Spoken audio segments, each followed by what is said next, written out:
भारत के राष्ट्रपति द्रौपदी मुर्मू के ऊपर अभद्र टिप्पणी कर अखिल गिरी ने अपना जो मत साबित किया है उसको लेके देश के अलग अलग कोने में उनको लेके धरने प्रदर्शन हो रहा है, आवाज़ उठाई जा रही है कि उनको सजा दी जाए और उनके ऊपर कार्रवाई की जाए।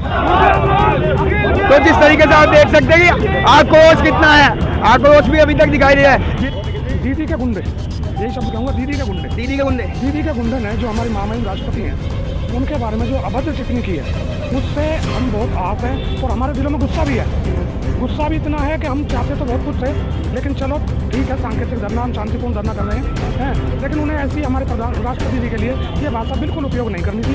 ये बहुत ही शर्मनाक दुखद घटना जो हुई है, जो इन्होंने अखिल गिरी जी ने, जो टीएमसी के मंत्री हैं, उन्होंने बहुत ही शर्मनाक ये बयान दिए हैं राष्ट्रपति के खिलाफ, क्योंकि जो राष्ट्रपति हमारी सबसे सर्वोच्च पद पर आसीन है और पूरे देश का एक मान सम्मान, एक गौरव रखती हैं, उनको इस प्रकार की अभद्र टिप्पणी करके इन्होंने बहुत ही शर्मनाक अपनी मानसिकता का परिचय दिया है। इस पर हम लोग भाजपा कार्यकर्ता हम यही संदेश देना चाहेंगे कि इनके खिलाफ मुकदमा दर्ज करके इनको जेल में डालना चाहिए और ऐसे लोगों को संवैधानिक पदों पर रहने का कोई अधिकार नहीं है।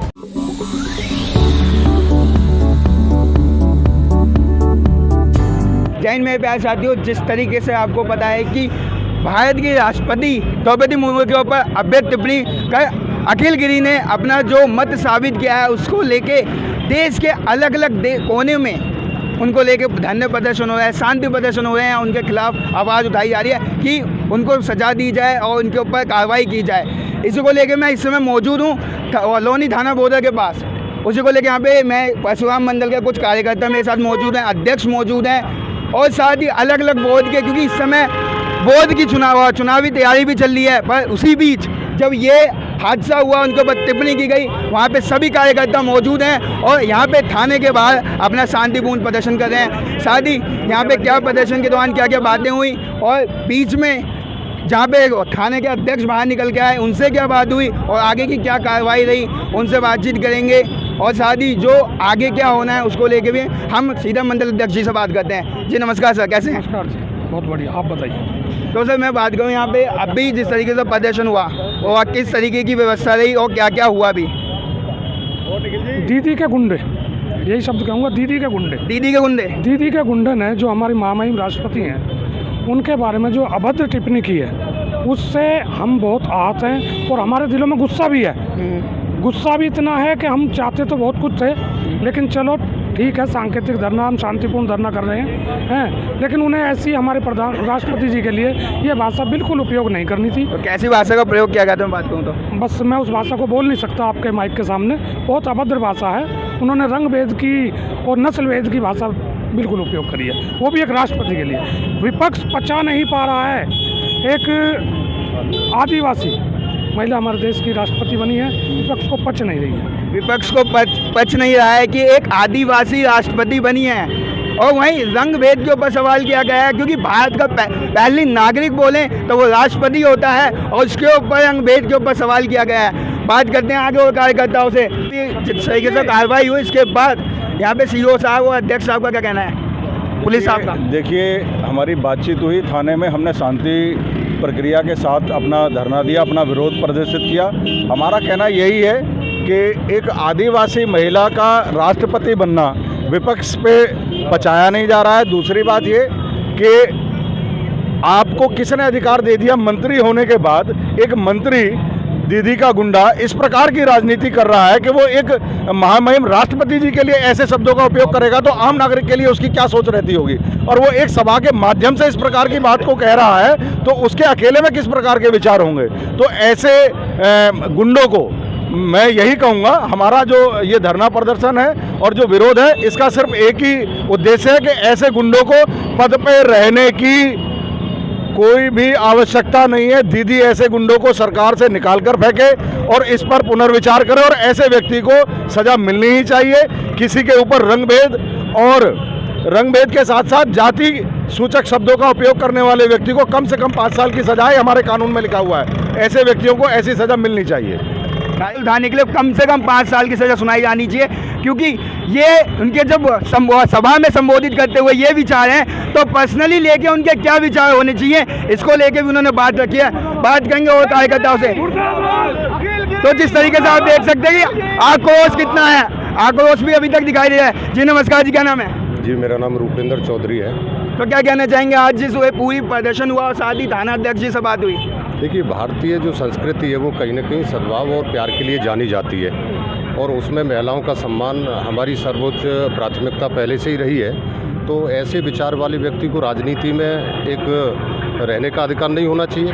एक गलत संदेश समाज में ये जाता है। स्वच्छ राजनीति को दूषित करने का जो प्रयास जैसे लोग करते हैं उनको राजनीति से बाहर, और एक संवैधानिक पद पर बैठा व्यक्ति अगर इस प्रकार की सोच रखता है तो एक आम नागरिक में जो संदेश जा रहा है उसके जो फॉलोवर हैं वो किस प्रकार की उग्रता और दंगे की तरफ जाने का प्रयास करेंगे। तो मैं ये समझता हूँ कि कठोर से कठोर कार्रवाई उनके खिलाफ हो और उनको सरकार से निकाल के बाहर किया जाए।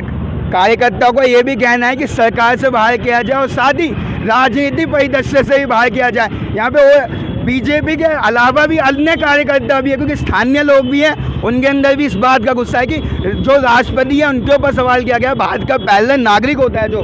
जी नमस्कार जी, क्या नाम है आपका? मनोज कुमार।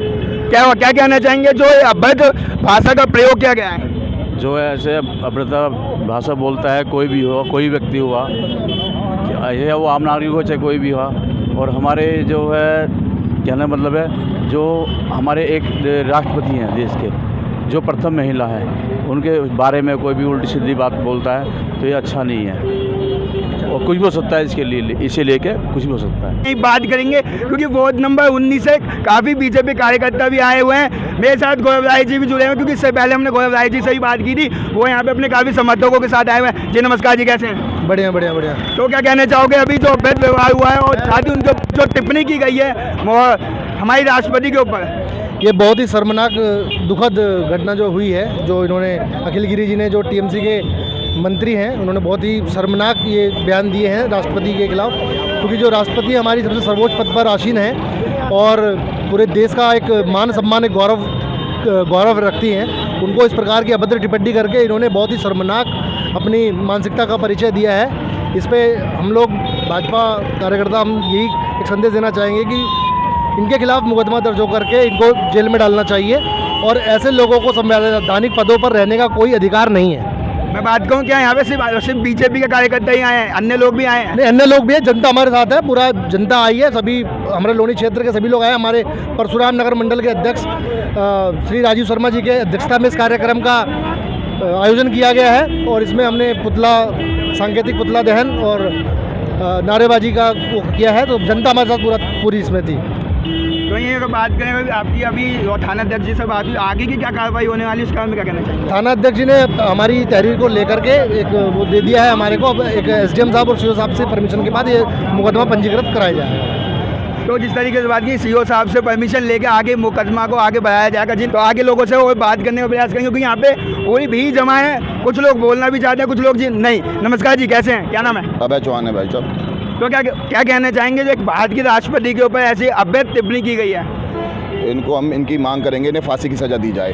अच्छा, वो हमारे देश की प्रथम नागरिक है। ये लोग बाग, इन्हें बोलने की तमीज़ नहीं है, ये देश के टुकड़े टुकड़े करना चाहते हैं। जवाब नहीं मिलता, सीओ से कोई जवाब नहीं मिलता, तो आगे बीजेपी का क्या रुख रहेगा? इसमें सरकार इसमें पुलिस प्रशासन से मुकदमा दर्ज करे। अगर पुलिस प्रशासन ने अगर मुकदमा दर्ज नहीं करा तो हम बहुत बड़ा धरना प्रदर्शन करेंगे। जी नमस्कार जी, कैसे हैं? नरेश आर्य बहुत अच्छे हैं। ये इस तरह की टिप्पणी भारत के राष्ट्रपति पे करना, जो प्रथम व्यक्ति है हमारे देश की, सम्मानित है, उनके हम कड़े से कड़े शब्दों में निंदा करते हैं, घोर निंदा करते हैं और ऐसे व्यक्ति के खिलाफ मुकदमा दर्ज करके उसकी तुरंत गिरफ्तारी की मांग करते हैं। और यदि ऐसा नहीं करती है पुलिस प्रशासन तो हम उसके खिलाफ आने वाले समय में और बड़ा आंदोलन करेंगे प्रदेशव्यापी। अगर बात करें पूरे भारत में ये प्रदर्शन चल रहे हैं अलग अलग क्षेत्रों में, ये पूरे देश में चला है उसके खिलाफ। पूरे देश में इसका आंदोलन चला हुआ है, हर जिला मुख्यालय पे, प्रदेश मुख्यालय पे, और उसका कड़े से कड़े शब्दों में हम इसकी निंदा करते हैं। कड़े शब्दों में निंदा की जा रही है। अगर बात करें बीजेपी का हर कार्यालय में, हर जिला में, हर मंडल में, हर क्षेत्र में बात की जाए, क्योंकि भारत की राष्ट्रपति को बार बार शब्द यूज हो रहा है। भारत की राष्ट्रपति जो पहली एक नागरिक होती हैं, उनके ऊपर जब टिप्पणी की गई है और उनके जो क्या बोलते हैं सभा के अंदर इनके ऐसे विचार संबोधित करते हुए, तो पर्सनल विचार क्या होंगे? कार्यकर्ताओं को ये भी कहना है, विपक्ष का हजम नहीं हो रहा है कि एक आदिवासी आके एक राजगद्दी पे बैठी हुई है, ये भी बात उन्हें हजम नहीं हो रही है। इस तरीके से और भी देखने वाली बात यह है, क्योंकि थाने के बाहर ये प्रदर्शन जब चला और इसके बाद आगे क्या रुख रहेगा बीजेपी कार्यकर्ताओं का अगर थाना अध्यक्ष से कोई जवाब नहीं आया।